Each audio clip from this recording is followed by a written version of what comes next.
दोस्तों नमस्कार, स्वागत है एक बार फिर से आप सभी का मेरी नई वीडियो में। दोस्तों इस वीडियो में आपको बताने वाले हैं एयरटेक का जो हमारा बैटरी चार्जर आता है उसके बारे में कि कैसे हमारा काम करता है, इसके अंदर के पार्ट्स क्या क्या होते हैं, इसके अंदर का सर्किट क्या क्या होता है और इसकी वर्किंग कैसे होती है, अलार्म और ट्रिपिंग का सिस्टम क्या क्या रहता है, बाकी इसके अंदर जो हमारे कंट्रोलर लगे रहते हैं इनका कैसे सेटअप किया जाता है।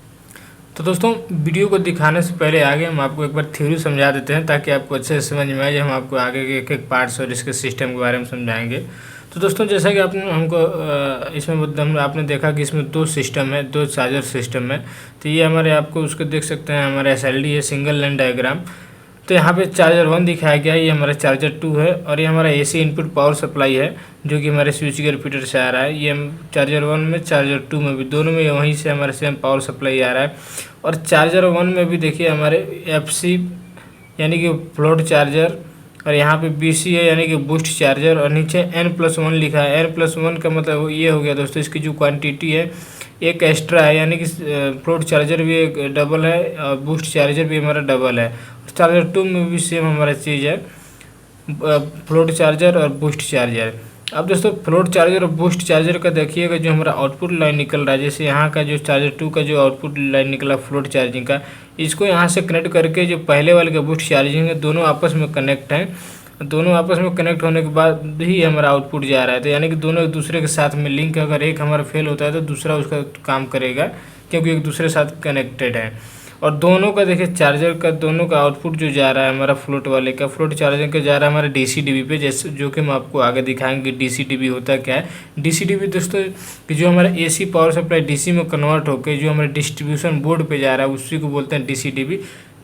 तो देखिए DC-DB इनकमर 1 है और DC-DB इनकमर 2 यहाँ पे MCC भी दिया गया है। ये हमारे DC-DB का आउटगोइंग फीडर्स है, ये DC-DB 2 का आउटगोइंग फीडर है। यहाँ से हम केबल कनेक्ट करके आपको जहाँ पे लेके जाना रहता है, चाहे बैटरी के चार्जिंग के लिए चाहे फिर जो भी करना रहता है वो यहाँ से आपको, या फिर जो हमारे लोड पे देना रहता है वहाँ से इसको देते हैं। उसके पहले एक हमारा MCC भी लगा रहता है आइसोलेट करने के लिए लाइन को, आउटगोइंग लाइन जो होता है उसको आइसोलेट करने के लिए यहाँ पे MCC भी लगा देते हैं, उसको इनकमर MCC बोलते हैं। जैसे DC-DB का इनकमर, जैसे चार्जर 1 वाले लाइन में लगा रहेगा तो MCC भी 1, और चार्जर 2 का जो लाइन है या फिर DC-DB 2 का जो लाइन है उसमें जो लगा रहेगा वो MCC भी 2 है। जैसे यहाँ पे देख सकते हैं DC-DB इनकमर 2 MCC भी। सेम ऐसे ही आपको प्रैक्टिकल में दिखाएंगे तभी आपको अच्छे से समझ में आएगा। उसके बाद दोस्तों देखिए दोनों का जो ये हमारा बूस्ट चार्जिंग है, इसका भी चार्जर, इसका भी बूस्ट चार्जर, इनका भी जैसे N+1 दिखा रहा है यानी इसका भी रिडंडेंसी सिस्टम है। अब इन दोनों का जो आउटपुट लाइन है, इसका भी आउटपुट लाइन देखिए एक दूसरे के साथ कनेक्ट है। यहाँ पे कनेक्ट होने के बाद हमारा जा रहा है बैटरी पे, बैटरी में लगा है MCCB3 जो कि हमारा बैटरी का लाइन में है, बैटरी को आइसोलेट करने के लिए। उसके बाद यहाँ पे देख सकते हैं एक लाइन यहाँ से टाइपिंग किया है और जो फ्लोट चार्जिंग है इसमें कनेक्ट कर दिया गया है। तो ये देखिए फ्लोट चार्जिंग में जो कनेक्ट किया इसी में 2 हमारे डायोड लगाए गए हैं। जब हमारा पावर सप्लाई जो दोस्तों फेल होता है तो इमीडिएटली जो पावर सप्लाई जो होता है यहाँ से बीच से, यानी कि जो हमारा 100% जो बैटरी यहाँ बैंक जो लगाया गया है पूरा पावर सप्लाई नहीं जाता है शुरुआत में, उसका 70 या फिर 80% जो हमारा पावर सप्लाई होता है वो हमारे डिस्ट्रीब्यूशन बोर्ड पे जाता है इमीडिएटली। जब पावर सप्लाई हमारा फेल होता है उसके 30 से 32 मिली सेकेंड के बाद ही हमारा जो 100% लोड होता है वो हमारे इस वाले लाइन से फिट हो जाता है। यहाँ पे एक बाईपास कंडक्टर लगा रहता है जो हमारे यहाँ पे C1 दिखाया गया है, ये बाईपास कंडक्टर है। जब ये सेंसर जो कंट्रोलर जो इसमें लगे रहते हैं, हमारे एयरटेक का जो कंडक्टर है वो कंट्रोलर जो है वो जब सेंस कर लेता है कि दोनों हमारे पावर AC मेन से जो है फेल हो चुका है या फिर दोनों MCC भी जो है हमारा ट्रिप हो चुका है, उस कंडीशन तब जाके इसको कमांड देता है कंडक्टर को। जब ये कंडक्टर को कमांड आता है तो कमांड आने के बाद ये कंडक्टर हमारा NC होता है या फिर क्लोज हो जाता है। क्लोज होने के बाद ही बैटरी का जो 100% सप्लाई होता है वो हमारे DC-DB पे फीड हो जाता है। जब ये दोस्तों यहाँ पे कंडक्टर है, जब ये क्लोज हो जाएगा तो जो बैटरी का जो सप्लाई है, पावर है, वो हमारे आने लगेगा इस पे, और ये फ्लोट चार्जिंग लाइन पे, फ्लोट चार्जिंग लाइन हमारा कनेक्टर है दोनों एक दूसरे के साथ, यानी दोनों DC-DB लाइन पे हमारा बैटरी से पावर सप्लाई जाना शुरू हो जाएगा। तो इसीलिए यहाँ पे ये 2 लाइन दिया गया है ताकि शुरुआत में जो 100% पावर सप्लाई इस पर ना मिले और थोड़ा देर बाद में ही जाके हमारा पूरा 100% सप्लाई, जब तक कंडक्टर को कमांड नहीं आएगा, दोनों AC मेन से जब तक फेल नहीं होगा तब तक इसको कमांड भी नहीं आएगा, इसीलिए यहाँ पे ये सिस्टम दिया गया है। जैसा कि यहाँ पे दो चार्जर लगा हुआ है, आप देख सकते हैं 2 चार्जर है और ये हमारे रिडंडेंसी सिस्टम है, एक प्राइमरी एक सेकेंडरी। प्राइमरी अगर फेल होता है तो सेकेंडरी उसका सारा सिस्टम को हैंडओवर ले लेता है। अगर सेकेंडरी में कुछ प्रॉब्लम, वैसे तो प्राइमरी चलता रहता है, प्राइमरी में अगर प्रॉब्लम आता है तो सेकेंडरी उसका टेकअप ले लेता है, तो इसीलिए इसका रिडंडेंसी सिस्टम है। तो दोस्तों यहाँ पे जो है एलटेक चार्जर का डिस्क्रिप्शन कुछ दिया हुआ है, देख सकते हैं। हमारा ये चार्जिंग सिस्टम है, रेटिंग इसका दिया हुआ है 24 वोल्ट 81 एम्पियर और plus 140 ampere for future addition, यानी कि आप अभी जो इसको लोड है 81 एम्पियर तक मैक्सिमम दिया गया है। आगे फ्यूचर में आप इसको 140 एम्पियर तक का लोड के लिए भी यूज कर सकते हैं। बाकी इसमें नीचे सीरियल नंबर, ऑनर या जहाँ पे यूज किया जाता है ये सब लगाया जाता है। मैन्युफैक्चरर जो है दोस्तों एलटेक एसजीएस प्राइवेट लिमिटेड है। तो ये हमारा डिस्क्रिप्शन प्लेट है। बाकी ये देखिए हमारा फ्रंट साइड है, तो ये चार्जिंग सिस्टम का, और पीछे जो हमारे रियर साइड में हमारे कुछ इक्विपमेंट लगे रहते हैं। तो चलिए एक एक करके इसके पार्ट्स के बारे में बताते हैं, फिर आगे हम आपको समझाएंगे इसकी सर्किट की कौन सा पार्ट्स किस में लगा है और किसका क्या काम होता है। फिर उसके बाद जो बैटरी बैंक का जो चार्जिंग सिस्टम है वो किस प्रकार से काम कर रहा है। तो सबसे पहले दोस्तों देखिए दोनों पैनल जो है हमारा, दोनों पैनल का सेम है फ्रंट, और तो इसीलिए हम एक पैनल का बताते हैं। सबसे पहले देखिए ऊपर में है जो हमारे ये जो जाली लगा हुआ है, फिल्टर जो लगे रहते हैं, ये हमारे वेंट फिल्टर है। यहाँ पे जो एसएमपीएस या फिर चार्जिंग या रेक्टिफायर जो लगे हुए हैं उसमें फ़ैन लगा रहता है, तो उसके लिए यहाँ पे फिल्टर्स प्रोवाइड किए गए रहते हैं। और उसके नीचे हमारी एलईडी है, यहाँ पे RYB फेज के लिए तीनों का इंडिकेशन, अगर हमारा मेंस अगर ऑन होता है तो उसके लिए 3 एलईडी है शुरुआत वाली। लास्ट के जो 2 हमारे एलईडी हैं दोस्तों, ये हमारा फ्लोट और बूस्ट चार्जिंग के लिए है। क्योंकि दोस्तों यहाँ जो इसमें जो चार्जर में जो हमारे रेक्टिफायर यूज़ किए जा रहे हैं वो 2 टाइप के रेक्टिफायर इसमें यूज़ किया गया है। एक होता है फ्लोट रेक्टिफायर और एक होता है बूस्ट रेक्टिफायर। तो जो फ्लोट होता है और जो बूस्ट होता है तो उनका अलग अलग काम होता है। फ्लोट वाले का जो काम होता है दोस्तों, वो डायरेक्ट हमारा पावर सप्लाई प्रोवाइड कराता है पीएलसी को या फिर DCS पैनल में जो हमें पावर सप्लाई रिक्वायरमेंट या फिर जो लोड होता है उस लोड को डायरेक्ट पावर सप्लाई जो देता है वो हमारा फ्लोट रेक्टिफायर देता है। और जो बूस्ट रेक्टिफायर होता है दोस्तों, बूस्ट रेक्टिफायर जो होता है बैटरी को चार्ज करने का काम करता है, यानी कि जो बैटरी का जो हमारा केबल कनेक्ट है उससे कनेक्ट रहता है हमारा बूस्ट चार्जर सिस्टम। तो अभी जो हमारा फ्लोट में काम कर रहा है तो इसीलिए फ्लोट वाला एलईडी जल रहा है। जब हमारा बैटरी चार्जिंग सिस्टम में रहेगा तो बूस्ट वाला भी एलईडी हमारे जलने लगेगा। तो ये रहता है 2 सिस्टम इसमें चार्जिंग का, चार्जर का। एक होता है फ्लोट, एक होता है बूस्ट। फ्लोट वाला हो जाए जो डायरेक्ट पावर सप्लाई प्रोवाइड करा रहा है लोड पे, और जो बूस्ट वाला होता है वो चार्जिंग सिस्टम के लिए रहता है। तो ये देखिए जब हमारा बैटरी पे लोड जब आएगा तो उसके लिए हमारी जब ये फ्लोट जो होगा हमारा बंद हो जाएगा उस टाइम। तो उसके बाद देखिए नीचे जो हमारा दिया गया रहता है 2 हमारे मीटर दिए गए हैं, एक DC वोल्ट मीटर, एक होता है DC एमीटर। कितना लोड जा रहा है उसके लिए हमारा यहाँ पे दिया हुआ है ये वोल्ट मीटर और ये हमारा एमीटर। और फिर उसके नीचे एक देखिए यहाँ पे बजर रीसेट का है, यानी कि अनाउंसिएशन जिसमें आता है, जैसे कुछ इसमें अनाउंसिएशन आता है, अलार्म वगैरह जब आता है तो उसको साइलेंट करने के लिए यहाँ पे बजर रीसेट करने के लिए दिया, अगर जब इसका बजर बजता है तो। फिर बीच में हमारे 2 स्मार्ट पैक एलटेक का स्मार्ट पैक कंट्रोलर दिए गए हैं। एक है हमारा TCB यानी कि ट्रिकल कम बूस्टर चार्ज के लिए, और जो है यहाँ पे फ्लोट रेक्टिफायर के लिए, नीचे वाला फ्लोट रेक्टिफायर के लिए। जैसे कि मैंने बताया था कि 2 इसमें चार्जिंग रेक्टिफायर या चार्जिंग सिस्टम है, एक फ्लोट और एक बूस्टिंग के लिए। तो बूस्टर में क्या होता है कि ट्रिकल कम बूस्ट होता है, उसमें 2 टाइप्स होते हैं जिसके बारे में हम आगे चर्चा करेंगे। और नीचे वाला जो होता है दोस्तों फ्लोट रेक्टिफायर के लिए, तो ये जो नीचे वाला जो हमारा कंट्रोलर है फ्लोट रेक्टिफायर सिस्टम को कंट्रोल कर रहा है, उसके सारे पैरामीटर को मॉनिटर कर रहा है। और जो ऊपर वाला है दोस्तों ये बूस्टिंग वाले को रेक्टिफायर को कंट्रोल कर रहा है और उसके डाटा को मॉनिटर कर रहा है। बाकी यहाँ पे देखिए फ्लोट और बूस्टिंग के लिए एक मैनुअल आपका सिलेक्शन के लिए दिया गया रहता है। आप ये की बेस्ट पे होता है, यहाँ पे की इसमें लगा के फिर इसके द्वारा आप बूस्ट मोड या फिर फ्लोट मोड में आप इसको ऑन कर सकते हैं जी, यहाँ से सिलेक्शन कर सकते हैं। फिर यहाँ पे देखिए अलार्म के लिए या फिर जो इंडिकेशन एलईडी यहाँ पे लगाया गया था, पूरा पैनल होता है, इसमें ढेर सारे एलईडी है।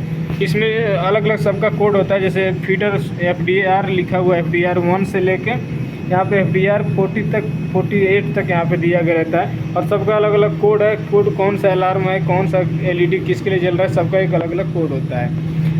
तो ये हमारे फ्रंट डोर है, जैसा कि दोनों पैनल में हमारा सेम है। अभी दोस्तों इसको हम ओपन करेंगे, इसको ओपन करेंगे तो देखिए यहाँ पे जो एलटेक का जो स्मार्ट पैक कंट्रोलर जो लगा हुआ है, ये ऊपर हमारा एक नीचे दोनों हमारे जो है स्मार्ट पैक कंट्रोलर, एक फ्लोट के लिए है, एक बूस्टिंग के लिए है, और बाकी एलईडी का है, और नीचे जो है पीसीबी जो लगा हुआ है एलईडी पीसीबी उसके लिए, और ये हमारा पॉइजर रीसेट वाला है दिया गया है इस साइड में।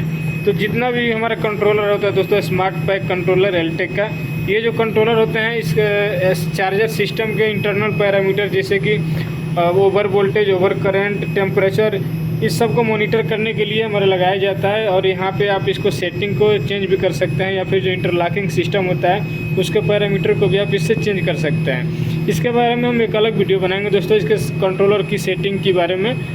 बाकी हम आगे समझते हैं। तो दोस्तों ये जो देखिए यहाँ पे आपके सामने और जो हमारे पार्ट्स लगे हुए हैं, हम दूसरे पैनल को भी ओपन कर लेते हैं।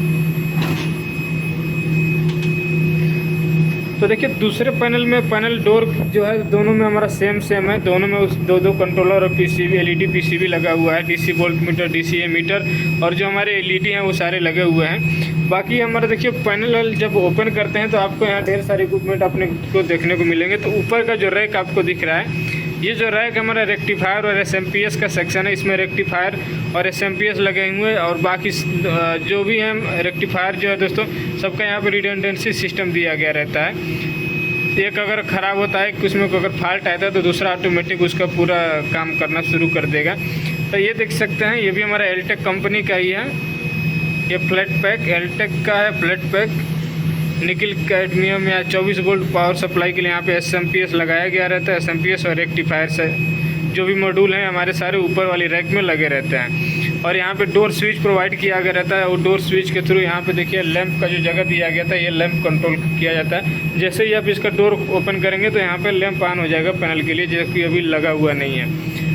उसके बाद दोस्तों हम बात करते हैं अब अंदर के पार्ट्स के बारे में। तो यहाँ पे देख सकते हैं जो भी यहाँ पे दिया गया रहता है, आगे का जो जितना एमसीबी है, फ्रंट साइड में जो एमसीबी जितने लगे हुए हैं, ये सारे हमारे एसी सप्लाई लाइन के लिए लगे रहते हैं, चाहे पैनल 1 हो चाहे पैनल 2 हो, ये सारे एसी सप्लाई को कंट्रोल प्रोवाइड कराने के लिए यहाँ पे दिया गया रहता है। तो चलिए एक एक पार्ट का नाम बताते हैं, उसके बाद में इसका पूरा सबका काम बताएंगे।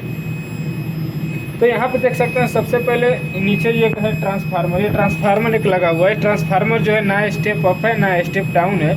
इस ट्रांसफार्मर का यहाँ पे मेन काम होता है दोस्तों, जो हम पावर सप्लाई एसी सप्लाई जो आ रहा है मेन हमारा, जो कि स्विच गियर फीडर से जो आ रहा है एसी सप्लाई, उस एसी सप्लाई जो होता है 3 फेज केवल आता है, 3 फेज 3 वायर RYB में आता है। लेकिन यहाँ पे न्यूट्रल सप्लाई की ज़रूरत पड़ती है, न्यूट्रल वायर को। तो एक ट्रांसफार्मर क्या करता है कि 3 फेज 3 वायर सप्लाई को 3 फेज 4 वायर में कन्वर्ट कर देता है। इसके लिए यहाँ पे ट्रांसफार्मर लगाया गया है। देखिए ये सिंगल वाउंड यहाँ पे ट्रांसफार्मर है, जो कि 3 फेज 3 वायर को 3 फेज 4 वायर में करंट कर रहा है। यहाँ पे जो चौथा वायर आपको जो दिख रहा होगा वो न्यूट्रल का वायर है, और बाकी 3 ही आ रहा है। एसी सप्लाई जो हमारा 3 आ रहा है, जैसा कि आप देख सकते हैं यहाँ पे जो रेड येलो जो पतले वाले केबल दिख रहा है, यही हमारा एसी सप्लाई आ रहा है 4 से 15 वोल्ट इसमें 3 फेज का, और वही तीनों आगे दोस्तों यहाँ पे कनेक्ट हो रहा है। और ये इसमें से 3 वायर होके फिर वहीं से चौथा वायर भी यहाँ पे बन जा रहा है, न्यूट्रल वहाँ से फिर बन जा रहा है, फिर वही हमारा आउटपुट में काम बन जा रहा है। जैसे देखिए यहाँ पे आके कनेक्ट हुआ है, फिर यहाँ से आके ये ट्रांसफार्मर में जा रहा है। ट्रांसफार्मर से 3 फेज 4 वायर में कन्वर्ट होकर जो सप्लाई है दोस्तों वो हमारे एसएमपीएस में जाता है। तो ये उसके लिए है ट्रांसफार्मर यहाँ पे दिया गया था। उसके बाद यहाँ पे देखेंगे तो एक सर्ज प्रोटेक्टर लगा हुआ है। ये जो देख सकते हैं यहाँ पे ये जो चीज़ है ये हमारा सर्ज प्रोटेक्टर है, यानी कि एसी इनपुट सप्लाई जो है अगर उसमें सर्ज आता है तो उसका प्रोटेक्शन के लिए या उसके रिमूव करने के लिए वहाँ पे एक सर्ज प्रोटेक्टर लगा हुआ है। और यहाँ पे देखिए RYB फेज पूरा कनेक्ट है। बाकी यहाँ पे एसी सप्लाई को अलग अलग फीड करने के लिए यहाँ पे कई सारे MCB लगाए हुए हैं। और यहाँ पे देखिए ऑक्सिलरी सप्लाई 230 वोल्ट का ऑक्सिलरी सप्लाई यहाँ पे प्रोवाइड किया गया है इस टीवी पे। बाकी देख सकते हैं यहाँ पे जो MCB है, MCCB1, और उस दूसरे वाले में भी वहाँ पे जो साइड में MCCB है, तो ये MCCB है, ये 3 है। तो ये जो हमारा MCCB है दोस्तों, जो नीचे वाले MCCB आप देख पा रहे हैं, ये हमारे एसी मेन सप्लाई के लिए है। जो एसी सप्लाई हमारा फीडर से जो आ रहा है 415 वोल्ट उसका है, ये हमारा MCCB1 और MCCB2। अब ये जितने MCCB1 और MCCB2 जो है एसी सप्लाई वाला, इनमें देखिए सन ट्रिप का फीडबैक का यहाँ पे कॉइल लगा हुआ है। ये जो दो हमारे पतले बार जो आप देख पा रहे हैं, ये हमारा फीडबैक के लिए रहता है। जब हमारा एमसीबी जो ट्रिप करेगा किसी रीजन की वजह से, तो उसका फीडबैक या फिर अलार्म जनरेट होगा, उसके लिए यहाँ पे प्रोवाइड किया गया रहता है। और ये जो दोस्तों जो फीडबैक हमारा जाता है, ये जाता है हमारे रिले पे। रिले जो होता है, रिले उसके थ्रू एक्ट हो जाता है, और जब रिले एक्ट होता है तो उसका अलार्म या हमारे इस कंट्रोलर पे आता है, तो इसके थ्रू जो हमारे आगे का एक्शन होना होता है, जो हमारा बैटरी को कनेक्ट करना रहता है, तो वो सिस्टम आगे का होता है। तो ये हो गया हमारा MCCB1। एक हमारे नीचे हो जाता है MCCB3। ये हमारे AC मेंस के लिए है, AC सप्लाई लाइन का है। उसके बाद देखिए यहाँ पे जो MCCB1 लिखा है, इनकमर 1। अब ये इनकमर 1 का मतलब ये होता है दोस्तों कि DC सप्लाई लाइन का है, कि जो हमारा रेक्टिफायर जो है, रेक्टिफायर जब AC को DC में कन्वर्ट करने के बाद जो आउटपुट निकालेगा, तो उस लाइन में हमारा ये लगा हुआ है DC-DB इनकमर है। DC-DB इनकमर, DC-DCB का मतलब DC distribution, DC supply distribution board का जो हमारा इनकमिंग सप्लाई जो आ रहा है रेक्टिफायर से होते हुए AC को DC में कन्वर्जन के बाद, तो उसमें हमारा ये लगा हुआ है MCCB1। ये हमारा MCCB1 है चार्जर 1 का। ये हमारा MCCB है इनकमर 2, यानी DC-DB इनकमर 2। ये DC सप्लाई में लगा हुआ है। और ये बीच में जो देख रहे हैं यहाँ पे लिखा हुआ है BATT, यानी बैटरी MCCB2 है। ये बैटरी का है MCCB2।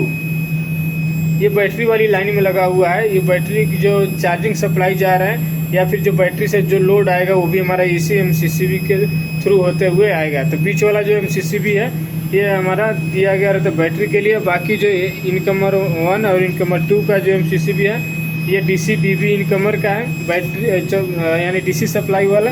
और नीचे जो है हमारा AC सप्लाई मेंस जो आ रहा है, उसके लिए दिया गया रहता है। तो अब दोस्तों यहाँ पे जो ऊपर वाले जितने भी देख सकते हैं, ये बैटरी में DC-DB में जो लगा हुआ है इनकमर में, ये थोड़ा बड़ा बड़ा दिया गया है।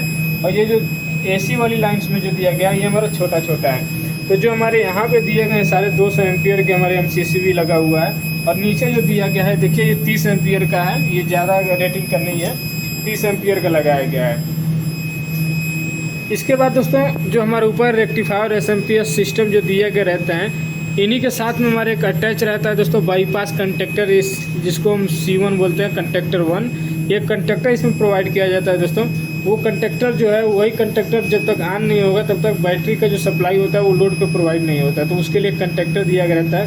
उस कंडक्टर को जो कमांड है, वो हमारा कंट्रोलर देता है। जब कंट्रोलर हमारा सेंस करता है कि हमारा जो AC सप्लाई जो अगर फेल हो जाता है, उसका जो फीडबैक कंट्रोलर को आता है, तो कंट्रोलर हमारा कमांड देता है, कोई बाईपास कंडक्टर या फिर जो मेन बैटरी लाइन का जो कंडक्टर है, उसको कमांड देता है। तो कंडक्टर जब ऑन होता है, तब हमारा बैटरी का जो सप्लाई होता है वो फीड होता है हमारा लोड पे। वो भी हम आपको दिखाएंगे जब अभी हम आपको रियर साइड में ले चलेंगे। तो इसके अलावा दोस्तों यहाँ पे देखिए रिले दिया गया था, 2 रिले यहाँ पे दिया गया है। एक 24 वोल्ट रिले 1 है, एक 24 वोल्ट रिले 2। यहाँ पे 2 रिले दिए गए हैं, और 2 रिले यहाँ पे दिया गया है। अब दोस्तों जो रिले हैं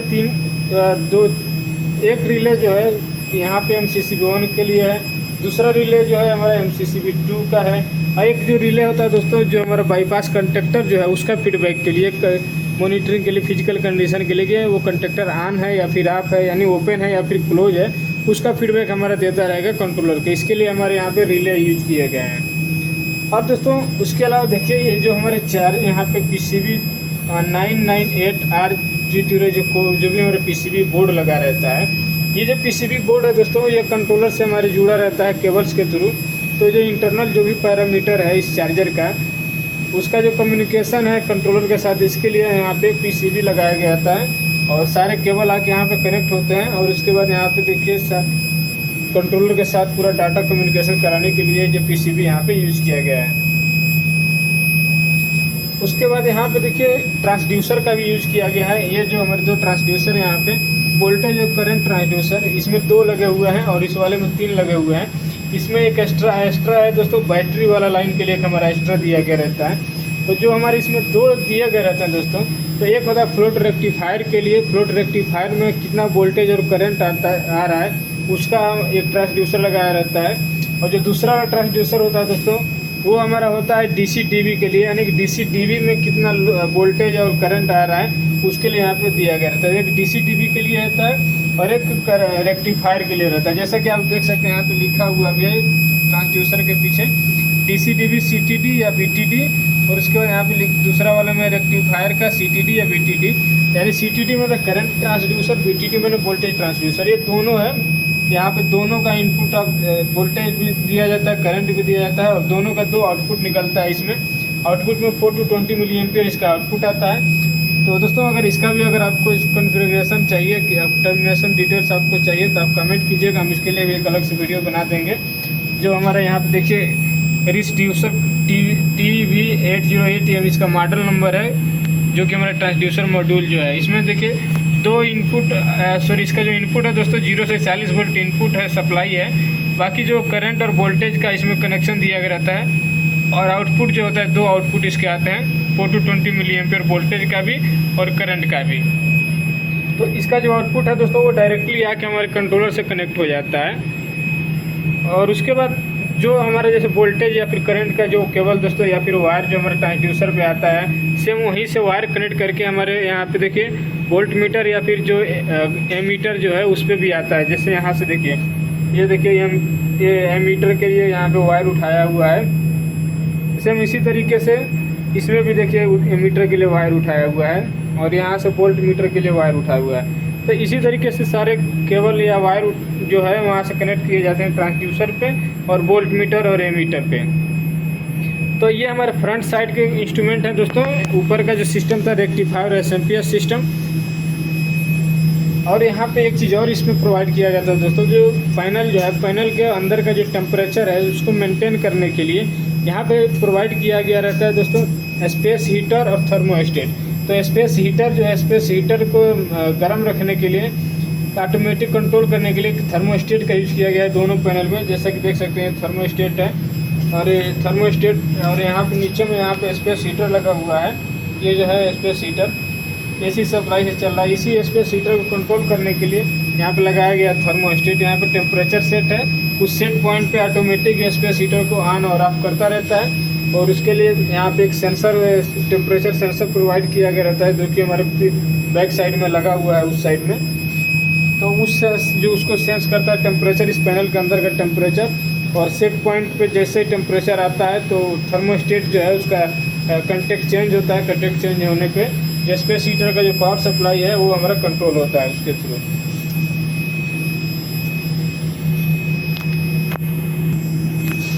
इसके अलावा दोस्तों यहाँ पे एक एसी पावर सप्लाई का एक सॉकेट प्रोवाइड किया गया है। अगर आपको यहाँ पे कुछ वर्क करना है, पावर सप्लाई आप यहाँ से ले सकते हैं। सॉकेट के एक स्विच के साथ यहाँ पे प्रोवाइड किया गया है। ऑक्सिलरी पावर सप्लाई आपको यहाँ से दिया गया है, आप यहाँ पे किसी भी काम के लिए इसको यूज कर सकते हैं। चलिए अभी आपको रियर साइड में ले चलते हैं। रियर साइड में ले जाते हैं क्या क्या उसके पीछे साइड में पार्ट्स लगे हैं। इसके बाद इसका सर्किट समझाएंगे दोस्तों कि कौन सा किस तरीके से इसमें कनेक्ट किया गया रहता है। तो चलिए पहले चलते हैं रियर साइड में।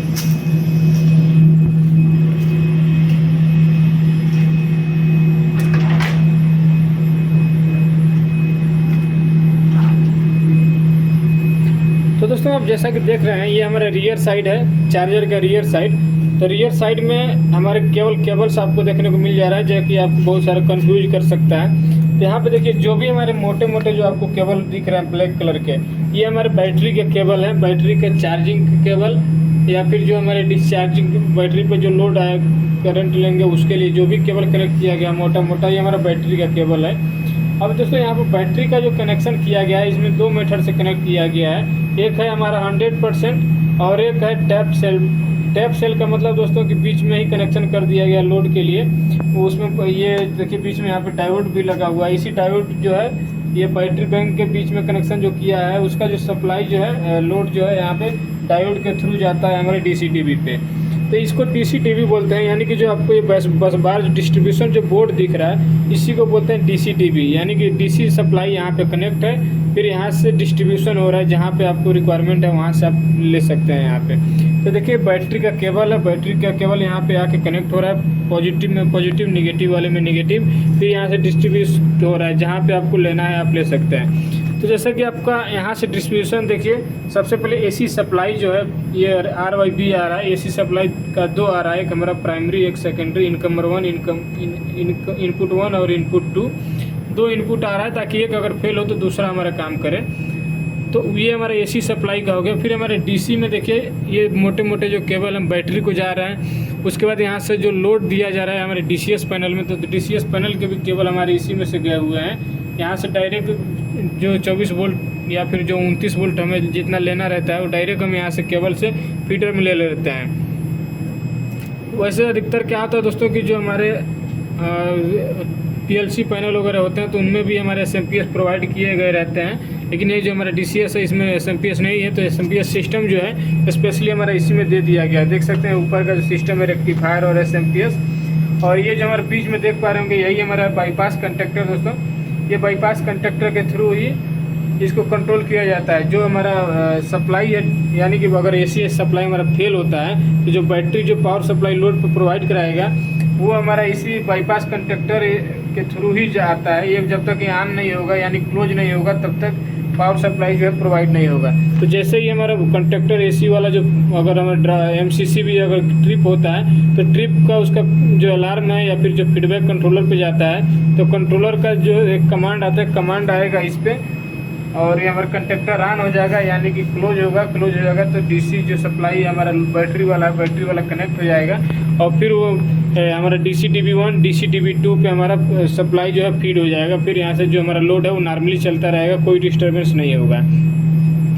तो यहाँ पे पीछे साइड में ये ढेर सारे फ्यूज दिए गए हैं। फिर हमारा MCB है, MCB जितने भी हैं दोस्तों DC सप्लाई के हैं, चाहे वो पैनल 1 है चाहे फिर पैनल 2 है। तो यहाँ पे देखिए पीछे जो हमारा ये हमारा स्पेस हीटर या थर्मोस्टेट का सिस्टम जो है वो लगा हुआ है, और एक छोटा सा आपको दिख रहा होगा ये सेंसर जो है बल्ब, यही है टेम्परेचर सेंसर, जो टेम्परेचर सेंस कर रहा है। सेंस करने के बाद हमारे थर्मोस्टेट को दे रहा है और थर्मोस्टेट उसको उसके हिसाब से कंट्रोलिंग कर रहा है स्पेस हीटर का। और यहाँ पे जो दोस्तों डायोड लगा है, ये डायोड जो है प्रोटेक्शन के लिए लगा रहता है कि जो हमारा लाइन है, जो बैटरी का लाइन है, उसमें दूसरी डायरेक्ट जो सप्लाई, जैसे कि हमारा मान लीजिए AC जब हमारा बैटरी बूस्टिंग चार्ज मोड में रहता है तो बूस्ट चार्ज मोड के दौरान जब हमारा ये जो डायोड है दोस्तों तो उसको ये प्रोटेक्शन करता है कि डायरेक्ट जो हमारा सप्लाई है वो लोड पे हमारा ना जाए बूस्ट चार्जिंग के दौरान। इसके लिए हमारा डायोड का यहाँ पे यूज़ किया गया रहता है। इस तो पीछे जो हमारा डिस्ट्रीब्यूशन बोर्ड फ्यूज है हमारा और MCB है। अब जैसे रेक्टिफायर या फिर SMPS जो है दोस्तों ये AC को जब DC में कन्वर्ट करता है, तो कन्वर्ट करने के बाद देखिए हमारा 2 इसमें बताया था हमने, जैसे कि एक बूस्ट चार्जिंग है, फ्लोट चार्जर है। तो फ्लोट वाला जो है दोस्तों डायरेक्टली जब AC सप्लाई यहाँ रहता है तो फ्लोट चार्जर उसको कन्वर्ट करेगा AC को DC में, और DC में कन्वर्ट करने के बाद उसको दे देगा। फिर हमारे नीचे से देखिए इनपुट आ रहा है, सारे फ्यूज पे आएगा और फ्यूज से आने के बाद फिर हमारे MCB पे आएगा। MCB पे आने के बाद तो हमें जहाँ पे लेना होगा पावर सप्लाई आप वहाँ से ले सकते हैं, यानी कि पहले DC-DB पे आएगा, DC-DB से फिर फ्यूज में आएगा, फ्यूज से हमारे MCB पे आएगा, फिर MCB से हमें जहाँ पे पावर सप्लाई अपना आउटपुट लेना रहता है आप वहाँ से ले सकते हैं। ये अलग अलग लोकेशन का है। जैसे हमें मान लीजिए आप हमारे DCS में लिए हुआ है तो DCS का किस MCB से उसको आप ऑन कीजिएगा तो आपका पावर सप्लाई हेल्दी हो जाएगा। तो ये हुआ है उसके लिए। बाकी तो आपको ये चीज़ें ध्यान में रखिएगा, पीछे जो हमारा DC-DB है यहाँ पे केवल DC सप्लाई कनेक्ट है, और यहाँ पे जो डायोड है उसका भी हम अभी काम बताते हैं। और यहाँ एक चीज़ और ध्यान रखना है, ये जो हमारा बाईपास कंडक्टर है यही हमारा बैटरी लाइन का कंडक्टर है C1 जो हमारा ड्राइंग में है। इसको आप दिमाग में रखिएगा ताकि आपको समझाएंगे तो समझ में आ जाए। तो चलिए ले चलते हैं आपको फ्रंट साइड में, फिर आपको इसका वर्किंग समझाते हैं किस तरीके से ये काम कर रहा है। उसके बाद दोस्तों दूसरी वीडियो में हम आपको समझाएंगे इसका अलार्म और ट्रिपिंग और जो कंट्रोलर का जो सेटिंग है वो क्या क्या है किस तरीके से, उसको हम दूसरी वीडियो में बताएंगे क्योंकि वीडियो बहुत लॉन्ग हो जाएगा। तो देख सकते हैं ये जो हमारा बैटरी बैंक है, ये बैटरी बैंक में हमारे लगभग 20 बैटरी हमारे लगे हुए हैं और 1.2 या 3 वोल्ट का है यहाँ पे।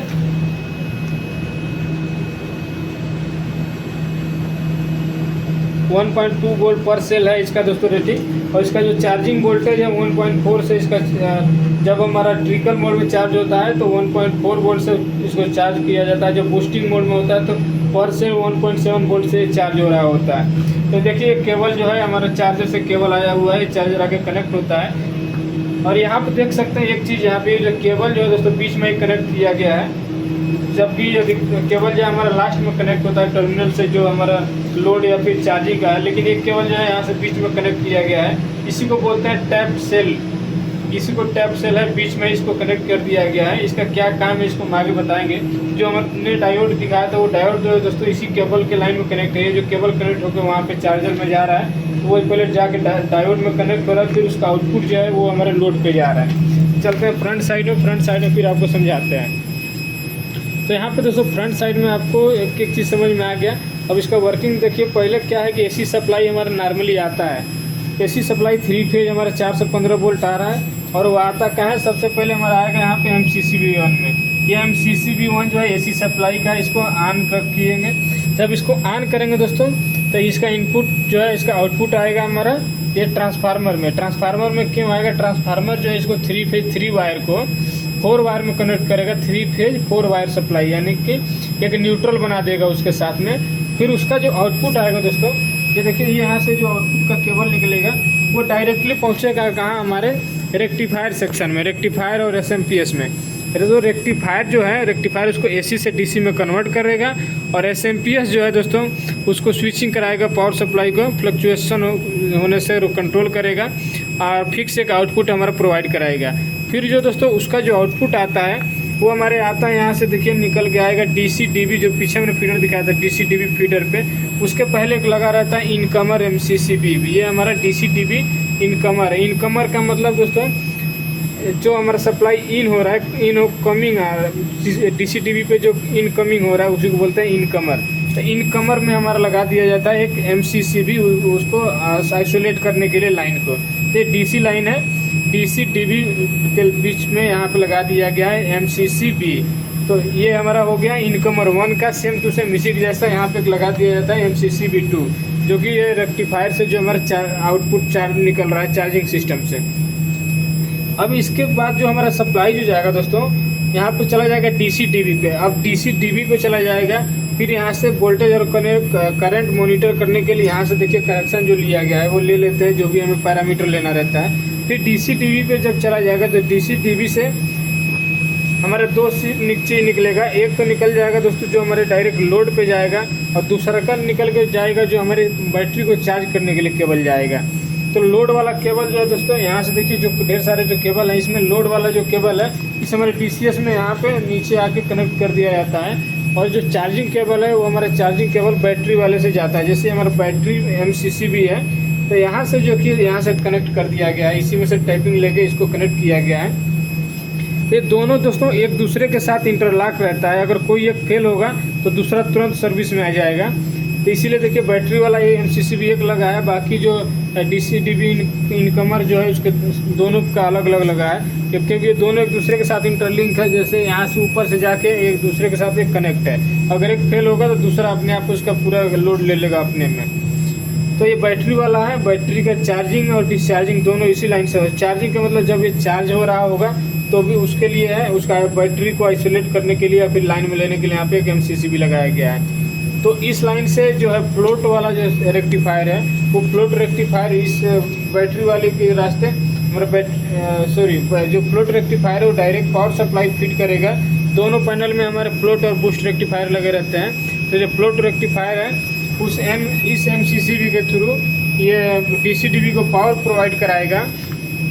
और उसके बाद जो हमारा बूस्ट रेक्टिफायर होगा वो बूस्ट रेक्टिफायर का जो पावर सप्लाई आएगा इस वाले के रास्ते जाएगा, इधर से जाएगा, इस MCCB के थ्रू होते हुए बैटरी को हमारा चार्ज करेगा।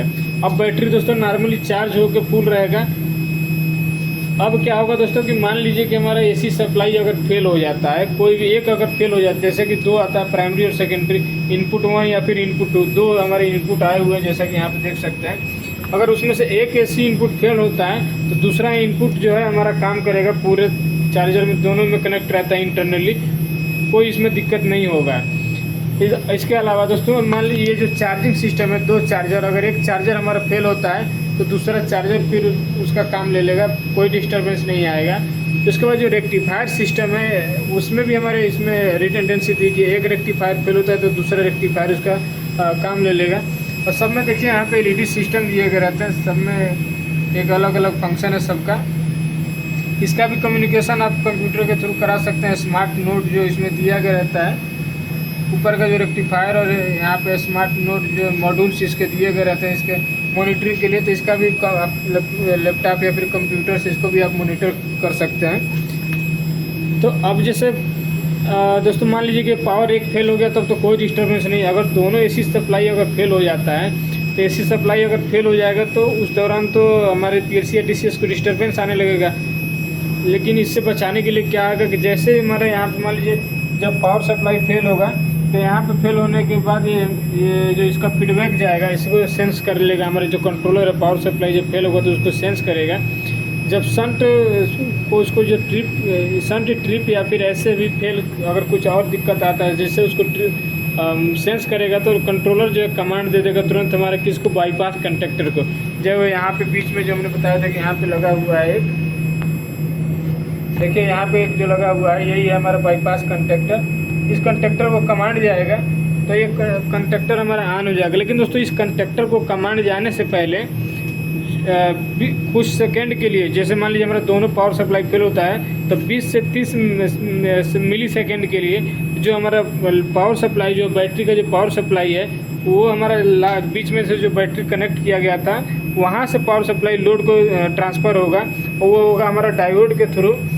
और ये डायोड के थ्रू होगा, उसके 20 से 30 मिली सेकेंड के बाद ऑटोमेटिक जो मेन 100% जो सप्लाई है दोस्तों वो हमारा मेन कंडक्टर के थ्रू हमारा 100% सप्लाई प्रोवाइड होने लगेगा इसके थ्रू। ये इसको कमांड जाएगा, कंडक्टर ऑन हो जाएगा तो जो पावर सप्लाई है बैटरी से हमारा आने लगेगा और डीसीडीबी पे जाएगा, फिर डीसीडीबी से हमारा लोड जो कनेक्ट है वहाँ पे जाने लगेगा। तो दोस्तों इसका कुछ लिमिटेड टाइम रहता है, कितने टाइम तक हमारा बैटरी बैंक जो है पावर सप्लाई प्रोवाइड करा सकता है हमारे लोड को। तो उतने दौरान के अगर हमारा रिकवर हो जाता है, अगर एसी सप्लाई अगर रिकवर हो जाता है तो फिर हमारा सिस्टम जो है हेल्दी हो जाता है और जो बैटरी जो होता है चार्जिंग मोड में चला जाता है। तो दोस्तों जब चार्जिंग मोड में जाता है तो चार्जिंग मोड इसका 2 टाइप का है, एक है ट्रिकल चार्जिंग, एक है बूस्ट चार्जिंग। तो ट्रिकल चार्जिंग का मतलब होता है दोस्तों कि नॉर्मल एक 1.4 वोल्ट से चार्ज हो रहा है। अब बूस्ट चार्जिंग का मतलब ये होता है कि अगर बैटरी मान लीजिए हमारा ज़्यादा डाउन हो गया है तो उसमें हम बूस्ट चार्जिंग लगाते हैं। तो बूस्ट चार्जिंग में क्या होगा कि 1.7 वोल्ट से हमारे पर सेल को ये चार्ज करना शुरू कर देगा और वो कितना देर तक करेगा उसमें डिपेंड करता है कि कितना AH उसका सेट किया गया। जैसे जो कंट्रोलर है उसको मॉनिटर करता है उसका चार्जिंग और डिस्चार्जिंग AH जो एम्पियर आवर जो है उस पर डिपेंड करता है। कितना AH हमारा डिस्चार्ज होने के बाद हमारा बूस्ट मोड में जाना है, फिर से कितना होने के बाद ट्रिकल मोड में जाना है, तो वो डिपेंड करता है प्रोग्रामिंग में कितने पे आपको सेट किया गया है। तो 2 टाइप का चार्जिंग सिस्टम है, ट्रिकल चार्ज और बूस्ट चार्ज। ट्रिकल चार्ज में 1.4 वोल्ट से इसको चार्ज करेगा बैटरी को और बूस्टिंग मोड में 1.7 वोल्ट से चार्ज करेगा। फिर जैसे ही एक सेट लेवल तक आ जाएगा उसका AH तो ऑटोमेटिक वो ट्रिकल मोड में नॉर्मल चार्जिंग मोड में चला जाएगा। तो ये था दोस्तों इसका वर्किंग, किस तरीके से काम कर रहा है हमारा एलटेक का चार्जर सिस्टम और क्या क्या इसके इंटरनल इसमें पार्ट्स लगे हुए हैं और रिले और ट्रांसड्यूसर का इसका क्या क्या काम है। तो दोस्तों इसका नेक्स्ट पार्ट जो लेके आएंगे वीडियो उसमें हम आपको बताएंगे कि इसमें क्या क्या अलार्म्स आता है, क्या क्या ट्रिपिंग आता है और ट्रिप होने पे आपको क्या क्या चेक करना रहता है, या फिर अलार्म अगर कुछ चीज़ का आ रहा है तो उसमें आपको क्या क्या इसमें चेक करना है, इसके बारे में बताएंगे। और फिर बताएंगे ये जो कंट्रोलर है दोस्तों, जो स्मार्ट पैक कंट्रोलर है, इनके जो हमारे कॉन्फ़िगरेशन है बटन के थ्रू वो क्या क्या हो सकता है, क्या क्या सेटिंग होता है उसके बारे में बताएंगे। बाकी इसका जो कॉन्फ़िगरेशन है दोस्तों लैपटॉप के थ्रू भी हो जाता है, कंप्यूटर के थ्रू एक USB केबल कनेक्ट करके उससे भी किया जा सकता है। तो उसके लिए हम नेक्स्ट वीडियो में बताएंगे कैसे इसका मैनुअली यहाँ बटन से आप कॉन्फ़िगरेशन कर सकते हैं, क्या क्या सेटिंग इसका होता है। और यहाँ पे देखिए जो रेक्टिफायर और एसएमपीएस सिस्टम है सब में छोटा छोटा एक फैन लगाया गया रहता है जो कि हीट को बाहर करने के लिए।